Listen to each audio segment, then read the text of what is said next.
Rising Thane या कार्यक्रमात पुन्हा एकदा आपलं सगळ्यांचं स्वागत करत असताना आपण पुढल्या परिसंवादाला सुरुवात करणार आहोत. अर्थात महत्वाचा विषय बदलतं ठाणे. बदल हा सकारात्मकच असावा आणि तो होताना दिसतोय ठाण्याच्या बाबतीत. म्हणून तर आज आपण ते बदल नेमके कुठले कुठले आहेत आणि कशा पद्धतीने होतात याविषयी चर्चा करण्याकरता मान्यवर पाहुण्यांना इथे बोलवलेलं आहे. आपल्यासोबत आहेत वरिष्ठ जिल्हाधिकारी ठाण्याचे विकास गजरे, आपलं खूप खूप स्वागत. आपल्यासोबत आहेत महिला आर्थिक विकास महामंडळाच्या अध्यक्षा मीनाक्षी शिंदे, स्वागत आपलं. आपल्यासोबत आहेत लेखक दिग्दर्शक विजू माने, जे खरं तर जोरदार सब तरफ छाए हुए हैं, शंकाच नाही. आपल्यासोबत आहे शहर अभ्यासक विद्याधर वालावरकर, जे खरं तर पर्यावरणीय विषयाला घेऊन देखील फार जिव्हाळ्याने बोलत असतात. ते जोरदार स्वागत करूयात सगळ्यांचं आपण. त्यामुळे ठाणे बदलतंय असं जेव्हा आपण म्हणतो, म्हणजे जुनं ठाणे नवीन ठाणे, आपण असतं ना की घरात बऱ्याच वेळेस ज्येष्ठ ज्यावेळेस गप्पा मारत असतात की आमच्या वेळी ठाणे हे असं होतं बरं का, इथे असं जंगल होतं आणि मग त्या जंगलातनं जावं लागायचं वगैरे, अशा काही आठवणी आपल्याला ज्येष्ठांकडनं ऐकायला मिळतात. पण आज अधिकारी म्हणून ज्यावेळेस या सगळ्या ठाण्यावरती तुम्ही एक बर्ड व्ह्यू टाकता, कसं दिसतंय हे ठाणे? कशा प्रकारे विकास होतोय असं तुम्हाला वाटतंय? आपण आता बदलते ठाणे जेव्हा म्हणतो तेव्हा ठाण्याचं शहरीकरण फार झालेलं आहे. म्हणजे ठाणे, मी जिल्हा प्रशासनाचा प्रतिनिधी म्हणून साधारणतः 85% लोकसंख्या ही आपली जवळपास ठाणे शहरी भागामध्ये राहते, ज्याच्यामध्ये 6 महापालिका आहेत आणि त्यासोबत 15% जी लोकसंख्या आहे ती ग्रामीण भागामध्ये राहते. आपले 5 तालुके जवळपास पूर्णपणे ग्रामीण आहेत. आणि हे बदलतं ठाणं ज्या वेळेला पाहतो त्यावेळेला लोकसंख्येचं जे प्रमाण आहे ते प्रामुख्याने बदललं आणि त्या येणाऱ्या लोकसंख्येसोबत या ठिकाणच्या जो शहराचा विकास झालेला आहे, बिल्डिंग्स आहेत, रोड्स आहेत, या दृष्टिकोनातून जी लोकसंख्या आली ती वेगवेगळ्या धर्माची, समाजाची, वेगवेगळ्या स्तराची अशी लोकसंख्या आली. बिलकुल. आणि त्यामुळे शहरावरती निश्चितच आपण पाहिलं तर प्राथमिक ज्या सुविधा आहेत त्यांच्यावरती लोड आलेला आहे. जसे आपण आता बऱ्याच वेळापासून चर्चा करताना सगळ्यात महत्वाचा आपण जो रोड ट्रॅफिकचा मुद्दा घेतला, त्याच्या अनुषंगाने अजून एक बदल झालाय की ठाण्याकडे येणारे जे महामार्ग आहेत, नाशिक मुंबई महामार्ग असेल, वडोदरा मुंबई एक्सप्रेसवे असेल, की याच्या माध्यमातून समृद्धी महामार्ग याच्या माध्यमातून आपण रस्त्यांचा विकास केला, मोठ्या प्रमाणात वाहनं आली, परंतु इथे येऊन त्यांची संख्या वाढते. तर पूर्वीचं ठाणं आणि आत्ताचं ठाणं जर पाहिलं, आपण जर फोटो पाहिले, जुने फोटो पाहिले, तर याच्यामध्ये आपल्याला जी रहदारी, रस्त्यावरची रहदारी आणि बिल्डिंग या सगळ्याचा व्याप वाढल्यामुळे जी जबाबदारी इन्फ्रास्ट्रक्चरवर वाढलेली आहे, याच्यामध्ये थोडंसं बदल झालेला दिसून येतो. पण त्या प्रमाणात पायाभूत सुविधा विकसित होत आहेत, मूलभूत सुविधा दिल्या जात आहेत. निश्चितच पायाभूत सुविधांचा विकास झालेला आहे. मेट्रोचं जाळं जे आहे आपण पाहतो आहोत, मेट्रोच्या कन्स्ट्रक्शनमुळे कदाचित आता थोडंफार तोही एक भाग आहे वाहतूक व्यवस्थेमध्ये लोड येण्याचा, परंतु निश्चितच पायाभूत सुविधांमध्ये देखील मोठ्या प्रमाणात विकास झाल्याचं आपल्याला दिसतंय. आपल्याकडे या शहराचं महापौर पद देखील आपण भूषवलेलं आहे आणि आज राज्यमंत्री पदाचा दर्जा असलेल्या महामंडळावर अध्यक्ष म्हणून आपण काम करताय. तर काय आठवतं? म्हणजे जन्म तुमचा इकडचाच, ठाण्याचाच असेल ना? म्हणजे बरोबर आहे, तुम्ही ठाणेकर आहात, पक्क्या ठाणेकर, बाय हिमोग्लोबिन. त्याच्यामुळे जुनं ठाणे काय आठवतं तुम्हाला आणि आत्ताचं ठाणे? मला असं वाटतं की जुनं ठाणं, मी 1976 ला जन्माला आली. बरं. घोडबंदर सारख्या प्रभागात राहिलेली आहे मी, मानपाड्यामध्ये. त्यावेळी असं होतं की दळणवळणाची साधनं नव्हती. त्यावेळी टांगा आणि पिवळ्या टॅक्स्या असायच्या आम्हाला येण्यासाठी. कापोरवाडी नाका, मानपाड्यावरून कापोरवाडी नाक्याला औषध घ्यायचं असेल तर यायला लागायचं. म्हणजे दळणवळणाची साधनच नव्हती त्यावेळी. बापरे. आणि आत्ताची परिस्थिती बघताना असं वाटतं की भले मोठे रस्ते, वाहतूक म्हणजे मोठ्या प्रमाणात, आणि दळणवळणाची साधनं पण वाढली. आणि त्यावेळेचं ठाणं आणि आत्ताचं ठाणं, त्यावेळी आम्ही ज्या ठिकाणी राहतो म्हणजे कलेक्टर लँड, आपण ज्याला गुरुचरण जागा बोलतो, अशा ठिकाणी डोंगराळ भागामध्ये लोकांनी वस्त्या केल्या आणि आदिवासी पाडे त्या ठिकाणी होते. आणि आता ते कुठेतरी शहरी भागात वर्ग केले जातात. त्यावेळी आम्ही गावात राहत होतो, मानपाडा गावामध्ये, आणि आता तो ठाणे शहराचा भाग झालेला आहे. तर हा फरक बघताना खूप आनंद होतो की त्या काळात पण आम्ही वावरलं आणि आताच्या ह्या शहरीकरणामध्ये पण आमचा सहभाग आहे. आणि मोठ्या प्रमाणात जो बदल झालेला आहे तो माझ्या स्वतःच्या डोळ्यांनी मी बघितलेला आहे. बदल होतोय, तो सकारात्मक होतोय. विजू भाऊ, शहर खरंच स्मार्ट सिटी म्हणण्या इतपत पुढल्या आवृत्तीला आलंय का? हो निश्चितच. जसं आता म्हणजे खरं तर न्यूज 18 लोकमतचे आभार मानले पाहिजेत की आमच्या ठाण्याला तुम्ही रायझिंग ठाणे असं म्हणताय. आहेच ते उगवतच आहे. हो कारण सतत ना मुंबईची बहीण म्हणून एक थोडासा दुजाभाव केला जातो ठाण्याबद्दल, पण तसं नाहीये. ठाण्याला स्वतःचं एक अस्तित्व आहे, स्वतःची ओळख आहे. जसं आता मॅडम म्हणाला की गावाचं शहर होताना पाहिलं तर हा आम्हाला ठाणे बदलतंय याचा अभिमानही आहे आणि ते गाव हरवतंय याची खंतही आहे. ते गाव, ते पक्ष्यांचे आवाज, चिमण्या दिसत नाहीत. आता सर बोलतील त्याबद्दल फार, पण मला असं म्हणायचं की ठाणे बदलते म्हणजे हे इतक्या अफाट वेगाने बदललेलं शहरच नसेल दुसरं महाराष्ट्रातलं. इतक्या अफाट वेगाने म्हणजे मी अगदी प्रामाणिकपणे सांगतो की मीच ज्या वेळेला घोडबंदर रस्त्याच्या प्रमुख रस्त्यावरून उजवीकडे किंवा डावीकडे जातो तेव्हा लांबपर्यंत बिल्डिंग बनतच आहेत. आणि हा कधी बनल्या हे कळायच्या आत त्या बनून तिथे माणसं येऊन सेटल होऊन सगळं तयार झालेलं आहे. आणि मला अभिमानही वाटेल, म्हणजे मी एक किस्साही सांगतो. ज्यावेळेला या महापौर होत्या की हा वेग जो आहे तो यांच्यामुळे वाढलेला आहे.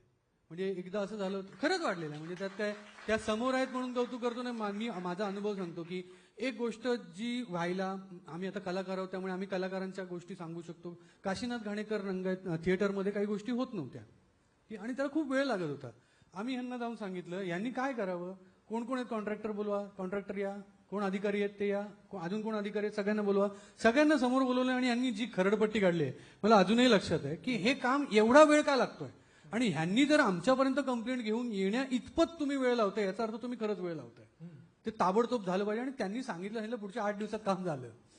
मला तेही आठवतंय, म्हणजे तुम्हाला किती लोकांना आठवतंय मला माहित नाही, की रस्ते बनायला उशीर होतोय म्हणून आपले उपमुख्यमंत्री एकनाथजी शिंदे जे आहेत त्यांनी एका इंजिनियरच्या भर रस्त्यात कांचिलात वाजवलेली, त्यावरून गजब झाला होता. पण त्या कामाला उशीर का होतोय हे बघणारे लोकप्रतिनिधी आमच्याकडे आहेत. हे आमचं नागरिक म्हणून नशीब आहे की उशीर होता का. आणि कदाचित म्हणूनच मी जसं म्हटलं तसं तो झालेला वेग कळायच्या आत होऊन गेलाय, ठाणं बदलून गेलंय, असं झालंय. वा, म्हणजे कळायच्या आत तो बदल झालेला आहे खरं. आणि खरंच तसं व्हायला हवं. पण हा सगळा बदल होत असताना विद्याधरजी बघा, सगळ्यात महत्वाचा विषय तुमच्याकडे येऊरचा भाग आहे. येऊरपासून काही भाग जर आपण पाहिला तर तो संजय गांधी बरोबर ना उद्यानात तिथपर्यंत जोडला गेलेला आहे. त्या शहरातलं पर्यावरण त्या शहराचं फुफ्फुस आहे. असं काही आज म्हणायची वेळ आलेली आहे का की चकाचक इमारती उभं राहिला, पण पूर्वी इथं ना खूप छान झाडं होती, हे तलावांचं शहर आहे, इथं ना पर्यावरण होतं, पण आता ते हरवलंय किंवा ते जपलं जात नाही किंवा त्याचा समतोल साधला जात नाहीये. नेमकं काय? प्रत्येक परिवर्तनाचे दोन्ही बाजू असतात. बरोबर. त्यामुळे परिवर्तनाचा आत्ता जो वेग आहे ना तो आपण विकासाकडे मोठ्या नजरेने बघतोय. बरोबर. आणि ते बघताना मग इतर काय जे नाकारलं जातंय ना त्याच्याकडे आपलं थोडंसं दुर्लक्ष होतंय. बरं. परंतु अजून ना म्हणजे निसर्गाचे जे रक्षक आहेत ना, म्हणजे पक्षी आहेत, पक्ष्यांनी ठाणं नाकारलंय का तर ते नाही नाकारलेलं. तेवढ्याच संख्येने मायग्रेटरी बर्ड्स ठाण्यामध्ये उतरत आहेत. त्यामुळे ते मी ठाणेकर म्हणून ते येतो. इथल्या नागरिकांना आवाहन करतायत की आम्हाला खरंच तसं हिरवगार ठाणं पूर्वीचं हवंय म्हणून. वा वा वा. कारण हिरवाई फक्त जंगलात नाहीये, हिरवाई पूर्ण शहरामध्ये हवी आहे आता क्या आपल्याला. बात आहे. आणि ती उंच बिल्डिंगनी होणार नाही तर त्याच्या भोवतालच्या सगळ्या परिसरामध्ये योग्य प्रकारे. आणि मी तुम्हाला अजून एक गोष्ट सांगतो, म्हणजे ठाण्याच्या कलेक्टरांचा जो बंगला आहे ना त्याच्या आवारामध्ये एक रुद्राक्षाचं झाड आहे. बर. म्हणजे ठाण्यामध्ये इतकी अशा प्रकारची झाडं आहेत की जी बघायला आपण विशेषत्वाने जावं. म्हणजे आता आम्हाला कदाचित काय वेळेला येऊरला न्यायला लागत नाही. विदिन ठाणे आपल्याला अनेक प्रकारचे वृक्ष शहरामध्ये रस्त्यावरती वाढलेले दाखवता येतात. फक्त नवीन पद्धत अशी आली आहे की जे सुंदर फुलतील ते झाडं आपण लावायला सुरुवात केली आहे. थोडा बदल त्याच्यामध्ये करायला हवा. जी झाडं सस्टेन होतील ती जरा जास्त लावायला हवीत. फुलपाखरांना बसावंसं वाटेल अशी फुलांची झाडं हवीत. थोडासा बदल आम्ही प्रयत्न करतोय. अनेक लोक सहभागी पण होत आहेत. पण पर्यावरणाच्या सर्व विषयामध्ये सर्वात पॉझिटिव्ह रिस्पॉन्स देणारं शहर जर जगातलं कुठलं म्हणायचं असेल तर ते ठाणे आहे. कारण गणपती विसर्जनाच्या सर्व समस्येतून सर्व तलावांना मुक्त करण्याचं सर्वात पहिलं श्रेय हे ठाणेकर नागरिकांनी आम्हाला दिलं. वा वा. जोरदार टाळ्या. त्यामुळे याच्यात खरंच पॉझिटिव्ह आहे. म्हणजे ठाणेकरांचा पर्यावरणाचा सेन्स पॉझिटिव्ह आहे, पण विकासाचा थोडासा अंमल जास्त असल्यामुळे सध्या आपण त्या दिशेने दौडतोय. बर बर. हा काय विजू तुम्हाला हा, काय मला ऍड फक्त करायचं होतं त्यांच्या ह्याच्यात की नाही, मी असं ज्यावेळेला आम्हाला बाहेर जातो त्यावेळेला ठाणेकर असं म्हणून चिडवलं जायचं आधी गावकरी म्हणून. बरोबर बरोबर पण आता इतका मी त्यांना उलट उत्तर तेव्हाही द्यायचं, आता अभिमानाने देईन की आमच्या ठाण्यात काय नाहीये. तुम्हाला बर्फ वगळता पर्यटनासाठीचं सगळं आमच्या ठाण्यात आहे. हा आमच्या घाटमाथा आहे, हा ज्यासाठी तंगडतोड करत तुम्ही सिंगापूरला जाता आणि तो एक तलाव आणि तो एक काय तो सिंह पाणी फेकणारा पाणी बघता. फेकणारा आमच्याकडे 32 आहेत. एक काय सांगता 32 तलाव आहेत आणि तेही सुंदर आहेत एकाहून एक. आमच्याकडे तुम्ही समुद्र किनारा सांगता, आमच्याकडे विस्तीर्ण खाडी किनारा आहे. आमच्याकडे चौपाट्या बघा किती सुंदर आहेत, ज्या चौपाट्यांना फिरायला आम्हाला मुंबईला जावं लागायचं किंवा गावातून माणसं आमच्याकडे सगळं आहे, फक्त बर्फ नाहीये. हा बाकी बाकी सगळं सगळे आपल्याकडे आम्ही सगळे देऊ शकतो. पण मीनाक्षी ताई बघा ना, म्हणजे आजही वेस्टर्नला ट्रेनमध्ये प्रवास करत असताना कोणी जसं विजू म्हणाला ना, याचा अनुभव मी घेतलेला आहे. अच्छा कल्याण मेरे तो अच्छा वही वो नो ठाणे के आगे वो असं वगैरे काहीतरी त्यांची म्हणण्याची मानसिकता आहे. पण आपण कधी असं त्यांना म्हणलो की अरे वो नाला सोपारा वो वसई, ते त्यांना खपत नाही. पण आता हे सगळं चित्र बदललंय का? बदलले. मला असं वाटतं की ठाण्याकडे बघताना लोकांचा दृष्टिकोन बदललाय. ठाण्यामध्ये राहणाऱ्यांची संख्या ही खूप जास्त प्रमाणात वाढलेली आहे. मुंबईतले राहणारे लोक पण आता ठाण्याला पसंती द्यायला लागलेले आहेत. आपण नव्याने विकसित करतोय ठाणं आणि त्याच्यामुळे मला असं वाटतं की ठाण्याला बघण्याचा दृष्टिकोन सगळ्यांचाच बदलला आहे आणि त्या माध्यमातून आपल्याला जे हवंय ठाणेकरांना त्या सगळ्या सुखसुविधा प्रशासनाच्या माध्यमातून पूर्ण करण्याचा आमचा मानस आहे आणि तो पूर्ण करतोय. जसं सांगितलं की तलावांचं शहर आहे. एका ठिकाणी येऊरचा घाटमाथा आहे तर पूर्वेकडे आपल्याला खाडी किनारा दिसेल. तर अशा प्रकारे ह्या सगळ्या 32 तलावांचं शहर जसं सांगतायत त्या तलावांचं पण सुशोभीकरण आम्ही करतोय आणि त्याच प्रकारे आपण फॉरेस्ट पण जपतोय. जी झाडं लोकांना माहिती व्हायला पाहिजे, जसं त्यांनी सांगितलं की रुद्राक्षाचं झाड, तसं आम्ही एक फॉरेस्ट गार्डन तयार केलेलं आहे की जिथे त्या झाडांची माहिती लोकांना मिळावी आणि तिथेच ट्रॅफिक पार्क म्हणून दुसरं हे केले की जिथे लोकांना महिलांना बाईक शिकता येईल याची ट्रेनिंग पण आम्ही तिथे देतो. तर अशा प्रकारे हे विकसित होत असताना वेगवेगळ्या लोकांच्या गरजा लक्षात घेऊन आम्ही या सगळ्या गोष्टी केलेल्या आहेत आणि त्याचमुळे मला असं वाटतं की ठाण्याला पहिली पसंती. मुंबई नंतर जर कुठल्या शहराला पसंती कोण देत असेल तर ठाण्याला. मला असं वाटतं की आता मुंबई पण फार आता लोक मला वाटत नाही मुंबईला राहायचं, कारण हेरिटेज वास्तू तिथे जास्ती आहेत आणि ठाणे नवीन विकसित होते. त्यामुळे जसं हवंय आम्हाला तसं आम्हाला ते विकसित करता येते. सर बघा, प्रत्येक शहराला मर्यादा आहेत, हे की नाही? म्हणजे ठीक आहे, आपण रोजगाराच्या निमित्ताने तिथे येतो, मेरा एक आशियाना बन गया म्हणून आपण कुटुंबात इथे राहतो, प्रत्येकाला तो हक्क आहे. पण पाणी असेल, मूलभूत सुविधा असतील, इन्फ्रास्ट्रक्चर उभारण्याच्या संदर्भात देखील जर आपण पाहिलं तर आता ठाण्याची मर्यादा संपत आली असं तुम्हाला वाटतं का? प्रश्न नकारात्मक नाहीये, पण तो अर्थात सूचना देणारा आहे. त्या दृष्टीने आपण याच्यावर बोलावं असं मला वाटतं. ठाण्याची मर्यादा संपत आली असं नाही वाटत, परंतु भविष्याचा विचार केला, 25 वर्षाचा, पुढच्या 50 वर्षांचा विचार केला तर निश्चित ठाण्याला दूरदृष्टिकोन ठेवून त्याचं जसं पहिले आपल्या परिसंवादात कमिशनर साहेबांनी सांगितलं की महापालिका, ठाणे महापालिका, मुंबई महापालिका अशी एकत्रित एक शासन निर्णय करून एक बॉडी तयार केली आहे.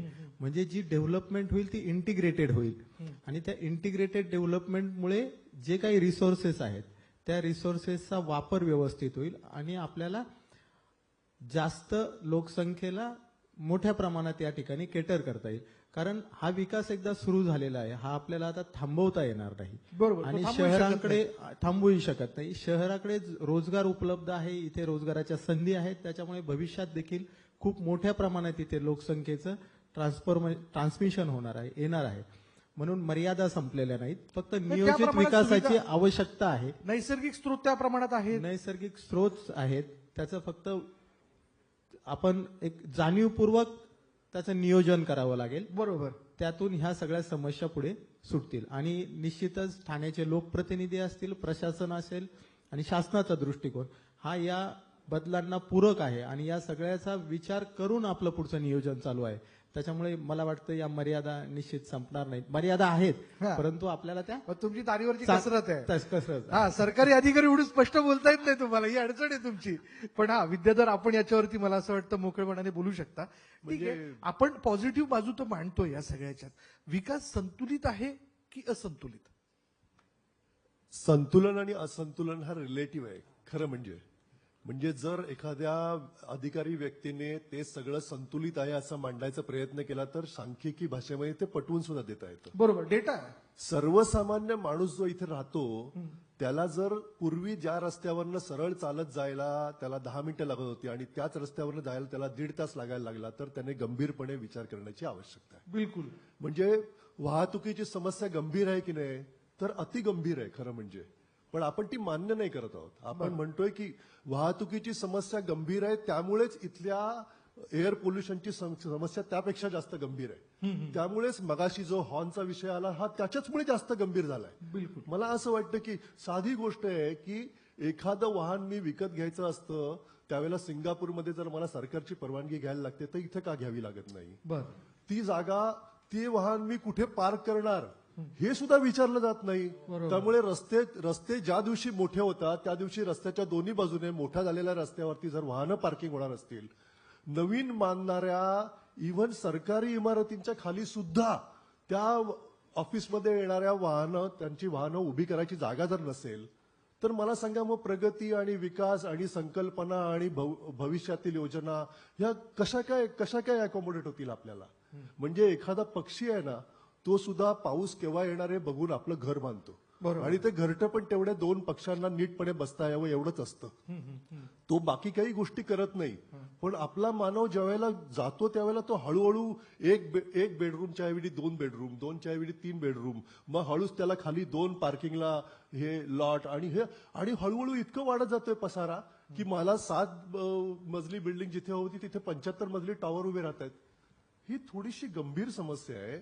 म्हणजे आपल्या विकासाच्या संकल्पना कितपर्यंत उडे मारावी याच्याबाबत आपण सगळ्यांनी समजदारपणे विचार करण्याची आवश्यकता आहे असं मला 10 वेळा वाटतं. विजूभाऊ काय करायचं, वाहन तर घेतलं, पार्किंगचं काय करावं, म्हणजे ठाण्यात काय परिस्थिती नेमकी. नाही, ठाण्यात जसं सरांनी सांगितलं तसं पार्किंगच्या बाबतीत मला असं वाटतं प्रशासनाने पार्किंग धोरण सुद्धा काहीतरी राबवण्याचा प्रयत्न करतायत. पण हो, पार्किंगची परत मगाशी जसं आपण विचार केला तसं सुज्ञपणाची पण तिथे एक पायरी आहे जी अनेकदा नागरिक ओलांडतात. आता खऱ्या अर्थाने विजू माने बोलतील. हा बोला. हा म्हणजे एक कॉमन सेन्स इतका अनकॉमन कसा आहे मला कळत नाही की आपण जी गाडी पार्क करतोय ती गाडी पार्क करत असताना दुसऱ्यांना त्रास होणार नाही एवढीच काळजी घ्यायची आहे. बरोबर. फार नाही लागत त्यासाठी काही की मी जी गाडी पार्क करतोय ती अशी पार्क करा की इतरांना, पण तेही नाही. मी माझी गाडी जशी मला जमेल तितका कंटाळ्याने पार्क करणार. म्हणजे जिथे 5 गाड्या राहू शकतील तिथे माझ्या एकाच गाडीने पूर्ण हे करायचं. किंवा इकडे एक गाडी पार्क केलेली आहे तरी मी त्याच्या बाजूला डबल पार्किंग करणार. आणि विशेषतः मी आता ठाण्यातल्या मला निगेटिव्ह बोलायला लावलं.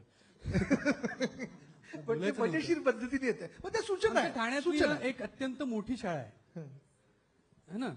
येस, पटकन जाणवलं त्यांना पण ताईंना प्रॉब्लेम. इतकी मोठी शाळा आहे, इतका मोठा रस्ता मॉडेल रोड म्हणून ठाण्याचा तिथे केलेला आहे. इतका मोठा रस्ता आहे आणि त्या शाळेत शिकणाऱ्या मुलांचे सुशिक्षित पालक सुशिक्षितच असणार. जर त्यांच्याकडे मोठमोठ्या गाड्या आहेत इतक्या लाखांच्या करोडोंच्या तर सुशिक्षित असावेत असा एक अंदाज माझा. तर ते सुद्धा 5-5 लेनचं पार्किंग करतात. म्हणजे त्यावेळेला आपली गाडी थोडी पुढे उभी केली आणि आपला पाल्य जर 4 पावलं चालून पुढे आला तर जणू काही त्याच्या घामाने त्यांचे कपडे खराब होऊन खर्च वाढणार आहे. अशा आविर्भावात त्यांनी गाड्या पार्क केलेल्या असतात. तिथे जायला मला काळजी वाटते की त्यावेळेस जर एखादी अँब्युलन्स मागे उभी असेल तर काय होईल. खूप वेळा मला ती भीती वाटते, काळजी वाटते. आपले पोलीस खूप प्रयत्न करत असतात, पण हा तर कॉमन सेन्स त्या नागरिकांनी बाळगला पाहिजे की आपण असं नाही वागायला पाहिजे. आणि एवढं मग तुम्ही गाड्या घेऊन आणि तुमच्या सुशिक्षितपणाचं काय मिरवून करायचं मग. बरोबर. पण मीनाक्षीताई, वाढती रहदारी यावरती आपण तुम्ही बघितलं असेल, आता 3 परिसंवाद झाले आपण चर्चा करतो या विषयाला घेऊन. काय म्हणजे नेमकं उपमुख्यमंत्र्यांनी याबद्दलचं येणाऱ्या काळातलं काही धोरण ठरवलंय का, म्हणजे काय नेमकं केलं पाहिजे असं तुम्हाला वाटतं. आणि शिवाय वाहनतळ पार्किंग म्हणजे विकासाच्या बद्दल बोलत असताना आपण या गोष्टीला घेऊन पण लक्षात घेतलं पाहिजे की आपण सांगूनही लोक ऐकत नाहीत, ते गाडी घेऊन बाहेर पडतातच आणि पुन्हा पार्किंगचा विषय येतोच. पार्किंगचा तर हा सगळीकडेच प्रॉब्लेम आहे आणि बऱ्यापैकी महापालिकेने याच्यावरती धोरण आणण्याचा पण प्रयत्न केला, पण ते किती अंमलात आणलं हे ठाणेकरांनाच माहितीये. हे तुम्ही बोलता, तुम्ही महापौर होतात असं नाही. म्हणजे किती अंमलात आणलं म्हणजे काय.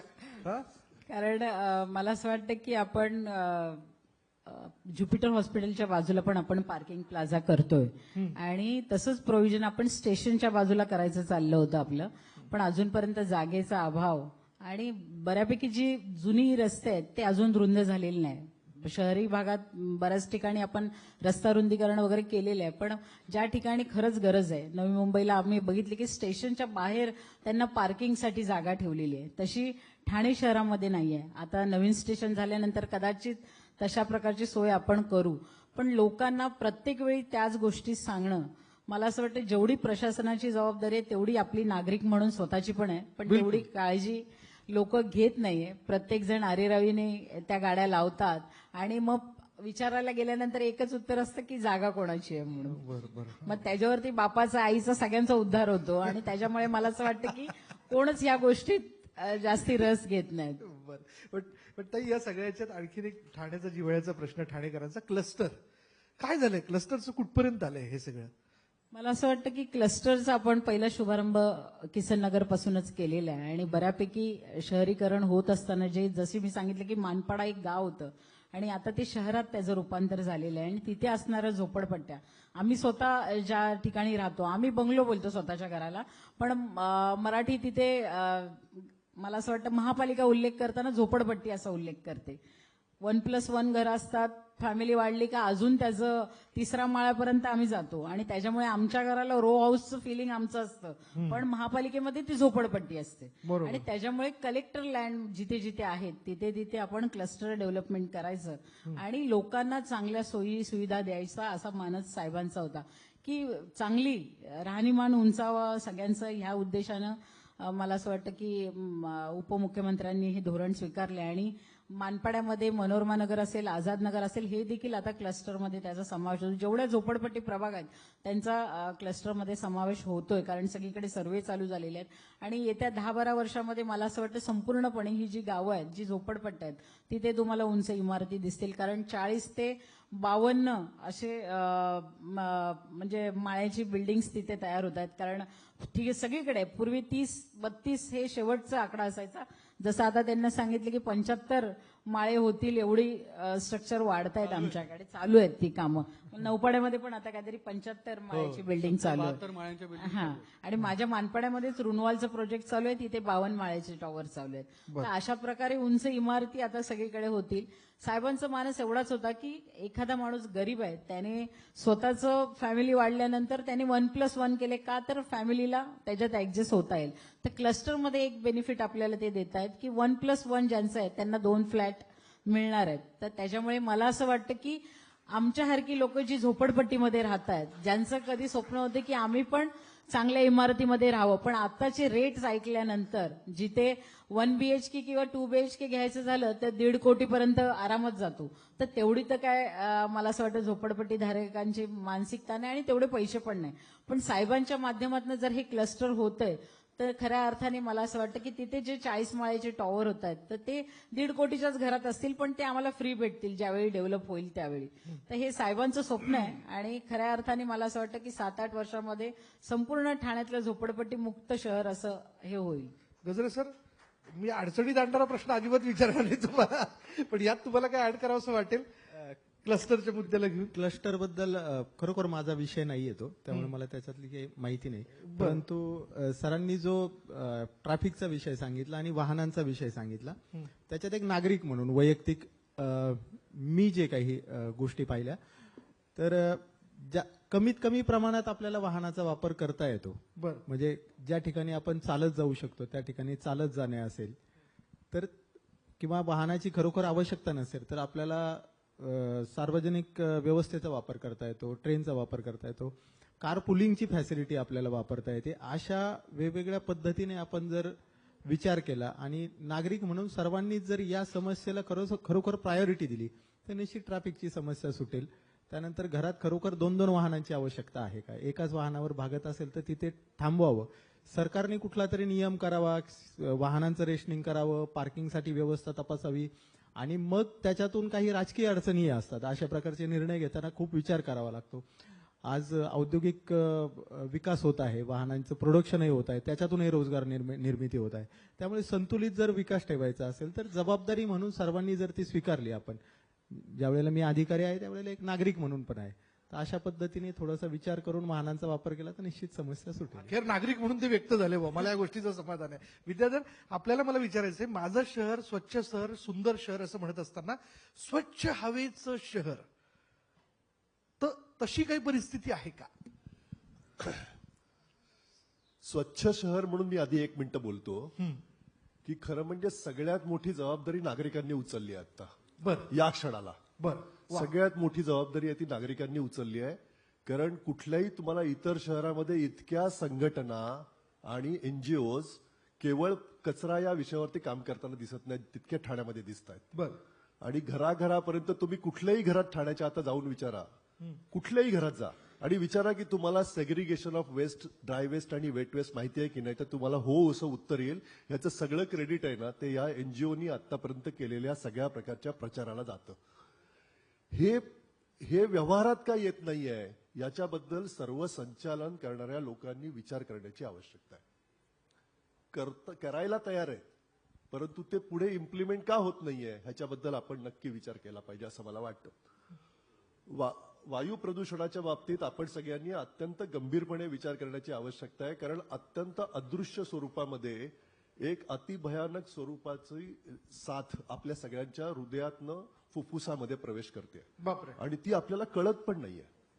आपल्या सगळ्यांचं आयुर्मान कमी करणारं हे सगळं जे वायू प्रदूषण आहे ना, हे म्हणजे मी मुद्दाम परत एकदा तुम्हाला असं वाटेल मी ट्रॅफिकवरती येतो, पण जितक्या वेळेला तुम्हाला ट्रॅफिक जाम मध्ये अडकायला लागतं ना, तितक्या वेळेला तुम्ही एखाद्या कार्बन मोनॉक्साईडच्या बॉक्समध्ये बसलेले असतात. अशा प्रकारे कार्बन मोनॉक्साईड आतमध्ये घेताय आणि तो पार्टिक्युलेट स्वरूपातला कार्बन मोनॉक्साईड हा अत्यंत घातक आहे. पण आपण हे दैनंदिन करतोय. मी जेव्हा ठाण्याच्या ट्रॅफिक पोल्युशनचा अभ्यास केला त्यावेळेला दररोज सकाळी मी केलेलं त्याला आता 20 वर्ष झाली. त्या 20 वर्षापूर्वी सुद्धा ठाण्याच्या स्टेशनमध्ये सकाळी शिरताना रिक्षा थांबलेल्या असल्यामुळे त्यांच्या सगळ्या वायूचा जे प्रदूषण तिथे व्हायचं, तर एखाद्या प्रदूषणाच्या किंवा एखाद्या विषारी वायूच्या चेंबरमधनं दररोज ते 2 मिनिटं प्रवास करायचे सगळे प्रवासी चालणारे. बापरे. आता त्याचं वेळ किती मोठा झालाय तो विचार करा. आता त्याचा व्हॉल्यूम किती मोठा झालाय तो विचार करा. आणि आपल्याकडची सगळी मॉनिटरिंग जी आहे ना, एअर मॉनिटरिंग, ते जमिनीपासून 20-22 फुटावरती उंच लावलेले जे इंडिकेटर्स आहेत त्याच्यावरती केलं जातं.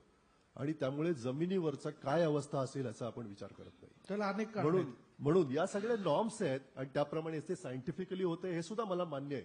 म्हणून सजग नागरिकाने याचा 100% विचार करायला पाहिजे की आपण कुठल्या परिस्थितीत जगतोय. आणि मग जर मी माझ्या सारख्या गाडीला जर किक मारून त्या गाडीवरनं जाणार असेल ना, तर तोच कार्बन मोनॉक्साईड माझ्या शरीरात शिरणार आहे हे जेव्हा त्याला समजेल ना, तेव्हा तो थांबायला सुरुवात करेल. म्हणजे खरं मी ते घेतोच आणि इतरांना मी ते देतोच आहे. माझ्या पोटात पण जातंय ना, माझ्या शरीरात पण जातंय ना. आणि ते जे जातंय ना, म्हणजे पार्टिक्युलेट मॅटरचं प्रश्न जो आहे ना, आपण जितकं इंडस्ट्रियलाइज होऊ ना, जितकी मशीन्स वापरू ना, तेवढं सगळ्या सॉलिड पार्टिकल्सचं छोट्या पार्टिकलमध्ये रूपांतर होण्याच्या प्रक्रियेला अधिक वेग येणार. बरोबर. आणि हे सगळे हवेमध्ये मिसळणार. बरोबर. आणि हे जितके जास्त अशा प्रकारचे सॉलिड पार्टिक्युलेट्स जे आकाराने लहान आहेत हे हवेमध्ये जास्त असतील, सकाळच्या वेळेला तुम्हाला धुकं दिसत नाहीये, खिडकीतनं उघडून धुकं वावा छान असं चुकीचंच आहे. सकाळी मॉर्निंग वॉकला गेल्यावर धुक्यात फिरतोय, सगळं चुकीचं आहे. ते धुकं नाहीये. धुकं नाहीच आहे, हा. ते स्मॉग आहे. आणि हे सांगून सुद्धा लोक अजून त्याच्यामध्ये जाऊन स्वतःचे फोटो काढतायत. हे इतकं धोकादायक आहे. म्हणजे आपण सायंटिफिक युगात राहतो की नाही याच्याबद्दल आपल्याला विश्वास वाटावा की नाही, अशा स्वरूपाची ही समस्या आहे. नाही, बरोबर आहे. मी म्हणलो आपण तसं. वारंवार लोकांना सांगायचा प्रयत्न करतो, जागृत करायचा प्रयत्न करतो. हा प्रशासनाचा पण प्रश्न नाही, हा सगळ्या लोकांच्या वागण्याचा प्रश्न आहे. आपण सगळ्यांनी मिळून निर्माण केलेली समस्या आहे, तर ती सगळ्यांनी मिळून सोडवायची आहे. असा जेव्हा भाव निर्माण होईल ना, तेव्हा प्रशासनाने जर उद्या नियम केला ना की तुमची गाडी आठवड्यातनं एकदा वापरा, तर लोक वापरतील. जे दिल्लीमध्ये करण्यात आलं होतं. तर वापरतील. जेव्हा समजेल की माझ्या गाडीने होणारा धूर माझ्याच पोटात जातोय हे जेव्हा समजेल ना, तर त्यामुळे दोन्ही बाजूने प्रयत्न आवश्यक आहे. लोकांनी लोकांच्या बाजूने प्रयत्न केला पाहिजे, प्रशासनाने आपल्या कदाचित दोघांनी एकत्र येऊन प्रयत्न केला पाहिजे. बिलकुल. तरच ते होईल. नाहीतर ते एकमेकाचे म्हणजे जेव्हा आम्ही पर्यावरणवादी बोलायला उभे राहतो ना, तेव्हा विकास करणाऱ्या प्रत्येक माणसाला असं वाटतं की आम्ही त्याला विरोध करायला उभे राहिलो. अहो पण नुसतं समजा 75 मधली 50 टॉवर ठाण्यामध्ये बांधले आणि त्याच्यामध्ये राहणारा प्रत्येक जण खोकत घरात शिरला तर चालेल कसं काय? बरोबर. विचार करायला पाहिजे ना 10 वेळा की आपली तब्येत चांगली राहिली आणि आपण छोट्या बिल्डिंग मध्ये राहिलो तरी आनंदाने राहू, जे पूर्वी राहत होतो की अजून 10 वर्षापूर्वी पार्टिक्युलेटचा एवढा प्रॉब्लेमच नव्हता आपल्याला. हा वाढण्याची जी समस्या आहे ना ती आपण ध्यानातच घेत नाही आहोत आणि आपण सगळ्या प्रकारे आपल्या स्वतःच्या तब्येतीवरती आणि आरोग्यावरती अतिक्रमण करतोय असं मला वाटतं. विकासाचे साक्षीदार असण्यासाठी आपलं आरोग्य शाबूत असणं फार आवश्यक आहे. विजूभाऊ, पूर्वी रामोजी फिल्म सिटी ज्यावेळेस समोर आली त्यावेळी रामोजींनी असं म्हणलं होतं की तुम्ही फक्त स्क्रिप्ट घेऊन या आणि रेळीचे डबे घेऊन जा. पण आता ठाण्यामध्ये सुद्धा असं एकूण दिसायला लागलंय. हो, प्रश्नच नाही. मी फक्त यांच्या याला एक थोडं कंटिन्युएशन म्हणतो की मसला है की फासला है पर हौसला है सब संभलेगा. बर. ते होणार आहे, सगळं छान होईल असं मला वाटतं. आणि जसं तू आता शूटिंगचा विषय काढला, मला खूप अभिमानाने सांगावं असं वाटतं, ठाणे महापालिका रादर क्षेत्रामध्ये शूटिंगसाठी एकमेव आतापर्यंत तरी शहर आहे की ज्यांनी एक खिडकी योजना सुरू केली आणि ती तशीच आहे. अवघ्या काही रुपयांमध्ये शूटिंगची परमिशन विनासायास मिळते, कुणीही त्रास देत नाही. हे अगदीच अभिमानाने सांगावं असं वाटतं. आणि दुसरी गोष्ट अशी की शूटिंगने काय होतं शहराच्या, तर मी फक्त नागरिक समोर बसलेत त्यांना सांगतो की काय होतं. तुम्ही 3 इडियट सिनेमा पाहता, मग त्याच्यातला एक तो जो लेक दाखवलेला आहे शेवटच्या दृश्यामध्ये, बरोबर. पँगॉंग लेक आहे तो. हा. तर खरं सांगायचं तर तिथे त्यांना चित्रीकरण करायचंच नव्हतं, त्यांना वेगळ्या लेकवर करायचं होतं. पण त्यावेळेला तो लेक गोठलेला होता म्हणून त्यांनी पँगॉंगला शूट केलं. त्यानंतर पँगॉंगला इतक्या टूर्स वाढल्या की तिथे आता मुख्य टूर्स कंपन्यांच्या कार्यालय आहेत आणि आता त्या तिकडची जी बाकीची लोकसंख्या आहे त्यांचं दरडोई उत्पन्न हे दुपटीने जास्त झालं. बापरे.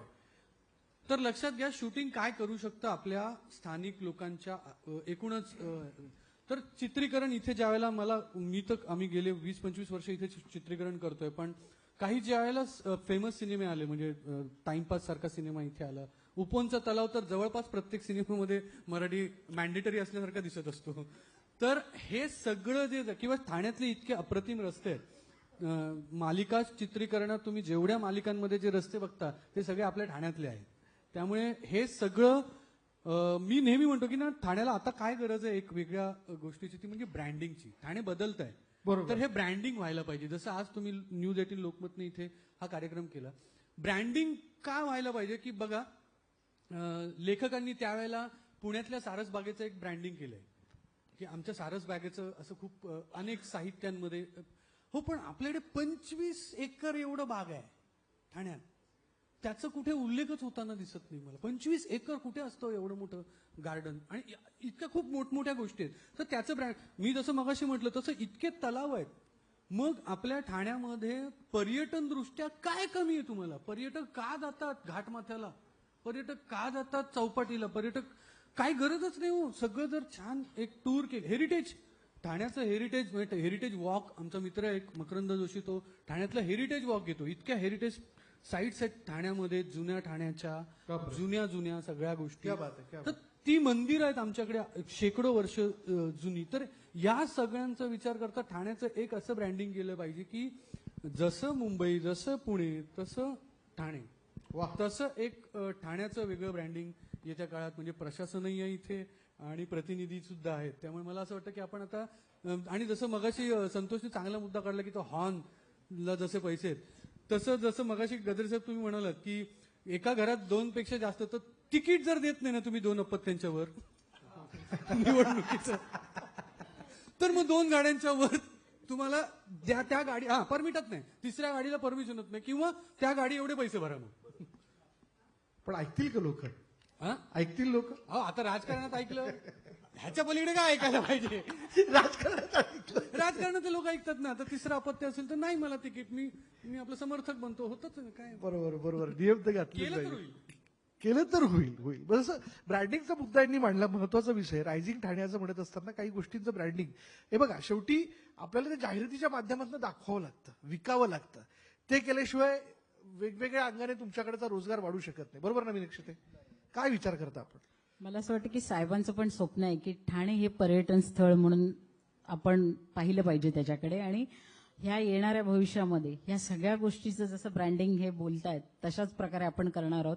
कारण दादोजी कोंडदेव स्टेडियम असेल, काशीनाथ घाणेकर नाट्यगृह असेल, गडकरी रंगायतन असेल, मराठी ग्रंथालय असेल किंवा इतर ज्या गोष्टी आहेत, कोपिनेश्वर मंदिर असेल, आणि जसं त्यांनी सांगितलं की 21 एकर एवढं मी महापौर असताना त्या गार्डनचं ओपनिंग केलेलं आणि नमो गार्डन म्हणून आपण ते डिक्लेअर केलेलं आहे. आणि खूप सुंदर अशा प्रकारचं गार्डन, जसं मी सांगितलं ट्रॅफिक पार्क आम्ही केलेलं आहे. मोठी मोठी गार्डन्स आम्ही बनवलेली आहेत. त्या ठिकाणी पण आपण जर मी सांगितलं की मुंबई दर्शन अशी एक बस निघते, तशीच ठाणे दर्शन म्हणून बस काढायची आणि ह्या सगळ्या गोष्टींचं दर्शन एक दिवसात. कारण ठाण्यामध्ये राहणाऱ्या लोकांना पण बऱ्याच गोष्टी माहिती नाहीत, तर त्या गोष्टींची माहिती त्या लोकांपर्यंत द्यायचं असं साहेबांचं पण मानस आहे. आणि येत्या काळामध्ये या सगळ्या गोष्टी नक्कीच करण्याचा मानस आमचा आहे. विजयभाऊ, तसं तुम्ही रात्री नुसतं चहा पिण्यासाठी म्हणून बाहेर पडत नाही स्क्रिप्ट लिहिता लिहिता. बऱ्याच वेळेस खाऊ गल्ली ते डोकावणं होतं. ठाण्याची काही काही खासियत असेल ना, म्हणजे मला वाटतं त्यावरती तोही एक भाग आहे ठाणेकरांच्या याचा. बिलकुल. जर तुम्ही इन्फ्लुएन्सर कॅटेगरीमध्ये बघितलं असेल तर फूड ब्लॉगर जे आहेत ना, ते सगळ्यात जास्त ठाण्यातल्या हॉटेल्स आणि ठाण्यातल्या खाऊ गल्ल्यांवर करतात. मिसळ तर आमची जगप्रसिद्ध आहेत, त्याच्यात काय हेच नाही.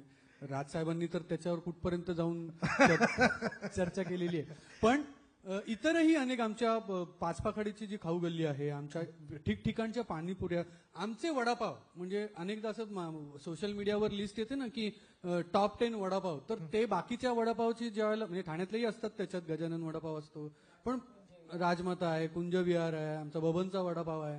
तर असं म्हटल्यावर असं वाटतं की ह्या 10च्या 10 मध्ये पहिले 9 तर ठाण्याचे असतील, पण त्यांचे नंबर 10 नंतर सुरू होतील. इतक्या अप्रतिम ठिकाणं आहेत. पोळी भाजी केंद्र इतकी उत्तम आहेत. नॉनव्हेज साठीचे हॉटेल्स इतके अप्रतिम, तुम्ही पाहिजे त्या, तुम्हाला सावजी पाहिजे आहे, कोल्हापुरी पाहिजे आहे, मालवणी पाहिजे आहे, कोकणातलं पण रत्नागिरी वेगळे आणि सिंधुदुर्ग वेगळे. तर इतक्या प्रकारचं तुम्हाला खाणं जे आहे ते मला नाही वाटत. मी अनेक शहरांमध्ये फिरतो मी चित्रीकरणाच्या निमित्ताने, पण इतकं वैविध्य. बरं, गुजराती म्हणाल तर गुजरात्यांमध्ये पण काठियावाडी वेगळं, तिकडे जैन वेगळं, आणि अशा अनेक प्रकार. म्हणजे कुठल्या प्रकारचं जेवण इथे मिळत नाही ही शंका आहे की असं नाही, हे मिळत नाही. म्हणजे मला असं वाटतं उंटाचं सँडविच पण कुठल्या तरी हॉटेलमध्ये येतं. युट्यूबवरती हा सगळा शो लाईव्ह बघितला जातोय. मला असं वाटतं जी मंडळी हा शो बघत असतील ते तिथील ठाण्याच्या दिशेने हे सगळं ऐकल्यानंतर धाव घेतील. म्हणजे वडापाव मध्ये 18-12 प्रकार. हा विद्याधर, आपण काहीतरी ऍड करू इच्छिता? आतापर्यंत 37 तलावांचा उल्लेख झाला. हा, आमच्या सगळ्या शाळेतल्या विद्यार्थ्यांनी 43 तलाव शोधून काढले. बर, क्या बात आहे. देर आर 43 लेक्स. वाह. आणि या 43 तलावांची जवळजवळ 28 शाळा जोडलेल्या आहेत आता, की ज्या शाळेचे विद्यार्थी त्या तलावावरती जाऊन त्या तलावाचं दरवेळेला निरीक्षण करतात, एका विशिष्ट अँगलमधनं तलावाचा फोटो काढतात, आणि आता त्याचं पाण्याचं परीक्षण पण त्यांनी चालू केलंय.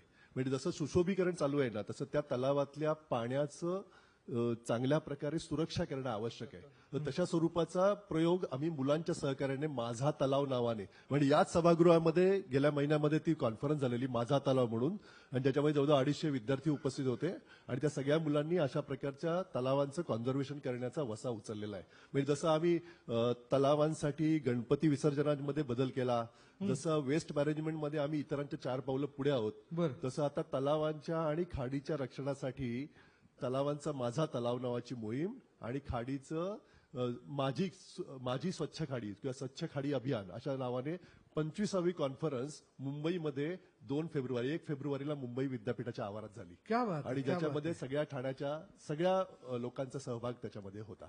म्हणजे मला असं वाटतं की पर्यावरणामध्ये आम्ही इतरांच्या 4 पावलं पुढे आहोत, पण आमच्या या सगळ्या प्रयत्नांना जर इथल्या नागरिकांचा योग्य प्रकारचा सहभाग जर मिळाला ना, तर आपल्या शिरपेच्या मध्ये अजून चार चांद लागतील.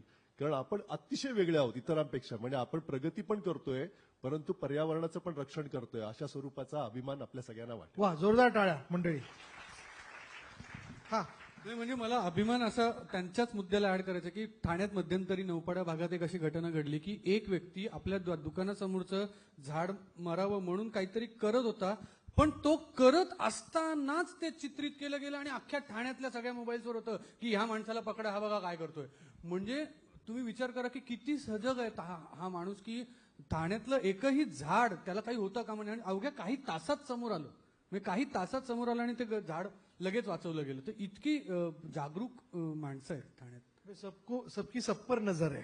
हा, ठाणेकर म्हणजे ठाण्यात ठणठणाट काही नाही ते ठणकावून सांगू शकतात की आम्ही ठाण्यात काय केलं आणि काय जपलंय. हा बोला बोला बोला काय. तर रोहित जोशींनी मुंबईच्या न्यायालयात जी याचिका केलेली ना, त्या याचिके अन्वये प्लास्टर ऑफ पॅरिसच्या मूर्तीवरती संपूर्णपणे बंदी आलेली आहे. म्हणजे प्रशासनाला जो आपल्या हातामध्ये अधिकार हवा होता ना, तो अधिकार न्यायालयाने आता दिलेला आहे. त्यामुळे आता यावर्षी सर्व लेवलवरती प्लास्टर ऑफ पॅरिसच्या मूर्तीच्या बनवणं आणि विकणं या दोन्हीवरती बंदी येणार आहे. हे सुनिश्चित झालेलं आहे आणि ही चळवळ परत ठाण्यातल्याच एका नागरिकाने हे सगळं संघटित करून गेली 6 वर्ष तो लढवून आता त्याला हायकोर्टाचा तशा स्वरूपाचा निर्णय मिळाला आहे. जी गजरे सर आपल्याला काहीतरी बोलायचं होतं. टुरिझमच्या अनुषंगाने मी थोडंसं एक वेगळा मुद्दा मांडतोय की आपण आता आहे त्या म्हणजे ऐतिहासिक गोष्टी असतील, तलाव असतील, निसर्ग असेल, या अनुषंगानेच एक स्पोर्ट्स टुरिझम म्हणून मला वाटतं की त्याच्यामध्ये थोडंसं ठाण्याने पुढे जावं. कारण आपण पूर्वी ठाणे मॅरेथॉन आयोजित करायचो. मी थोडं अधिकाराने यासाठी बोलतो की बेडेकर सर पण आहेत, मी स्वतःही रनर आहे आणि आज आपण मागच्या 19 जानेवारीला मुंबईला जी मॅरेथॉन झाली त्याच्यामध्ये जवळपास 50,000 स्पर्धक त्या ठिकाणी आले होते आणि आपण पाहतो की ज्या वेळेला अशी मुवमेंट होते त्यावेळेला सगळ्याच इंडस्ट्रीला त्या ठिकाणी बूस्ट मिळतो. बिलकुल. आणि ठाण्यामध्ये आज सकाळी जर आपण पाहिलं तर मोठ्या प्रमाणामध्ये हेल्थ कॉन्शियस कम्युनिटी आहे, रनर्स आहेत आणि सायकलिस्ट आहेत, जे सायकलिस्ट ठाण्यापासून मुंबईपर्यंत या रोडने सायकलिंगही करतात आणि रनिंगही करतात. तर ही ट्रॅफिकची समस्या वैयक्तिक आम्हालाही फार मोठ्या प्रमाणात जाणवते. रस्त्याने पळताना आम्हाला आमचे रन्स, लॉंग रन्स जर असतील तर ते सकाळी 4 वाजता सुरू करून 6 फार तर 7 वाजेपर्यंत संपवावे लागतात, कारण ट्रॅफिक एकदा वाढली की पळता येत नाही. तर ह्या स्पोर्ट्स टुरिझमच्या अनुषंगाने पुन्हा एकदा ताईंना विनंती आहे की ठाणे मॅरेथॉन जर चालू झाली तर मोठ्या प्रमाणात या ठिकाणी पुन्हा स्पर्धक येतील आणि एक आपल्याला त्या दृष्टीने इकॉनॉमिक बूस्ट मिळू शकतो. नाही, आता मला खूप छान वाटतं. आता ठाणेकर म्हणून व्यक्त होत आहे तुम्ही, ते बोलतायत. नाही, आणि त्यांनी सांगितलेला मुद्दा करेक्ट आहे की खो खो किंवा कबड्डी या क्षेत्रात सुद्धा, स्पोर्ट्सच्या क्षेत्रात ठाण्याचं नाव गेली अनेक वर्ष विजेता म्हणून अबाधित आहे. म्हणजे अनेक वर्ष.